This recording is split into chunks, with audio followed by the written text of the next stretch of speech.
બોટાદમાં ગઢડા નગરપાલિકાની ચૂંટણી પ્રચારના અંતિમ દિવસે ભાજપ દ્વારા શહેરના મુખ્ય માર્ગો પર વિશાળ બાઇક રેલી યોજી શક્તિ પ્રદર્શન કર્યું, જેમાં મોટી સંખ્યામાં ભાજપના કાર્યકરો બાઇક રેલીમાં જોડાયા. આગામી 16 તારીખે યોજાનાર બોટાદમાં ગઢડા નગરપાલિકાની ચૂંટણી પ્રચારના આજના અંતિમ દિવસે ગઢડામાં ભાજપ દ્વારા વિશાળ બાઇક રેલી યોજી.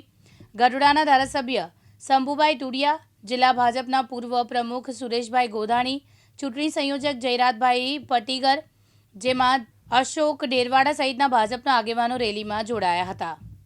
આજે ચૂંટણી પ્રચારનો છેલ્લો દિવસ પાર્ટી તરફથી કાર્યક્રમ યુવા મોરચાને આપવામાં આવ્યો છે કે ભવ્ય બાઇક રેલી કરી અમારા તમામ ઉમેદવારો જીત તરફ જઈ રહ્યા છે. ખૂબ સારું વાતાવરણ છે.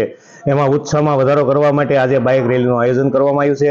સાથોસાથ અમારા કોળી સમાજના આગેવાન દિવ્યેશભાઈની 7 નંબર વોર્ડની અંદર ભવ્ય જાહેર સભાનું પણ આયોજન કરવામાં આવ્યું છે. કેવો માહોલ છે અને તમે જીતશો તો કેવા કામો કરવામાં આવશે? ભારતીય જનતા પાર્ટી હંમેશા જીત તરફ જ હોય છે અને જીતના આશા સાથે અમારા તમામ ઉમેદવારો ભવ્ય રીતે જીતવાના છે. વિકાસના કામો નગરપાલિકાથી લઈ પાર્લામેન્ટ સુધી અમારી સરકાર છે, એટલે પબ્લિકના જે કંઈ ઈચ્છા અનુરૂપ અમારા તમામ વિકાસના કાર્યો અમે પૂર્ણ કરીશું. નગરપાલિકાની ચૂંટણી લક્ષ્ય ભારતીય જનતા પાર્ટી યુવા મોરચા દ્વારા બાઇક રેલીનું આયોજન કરવામાં આવ્યું છે.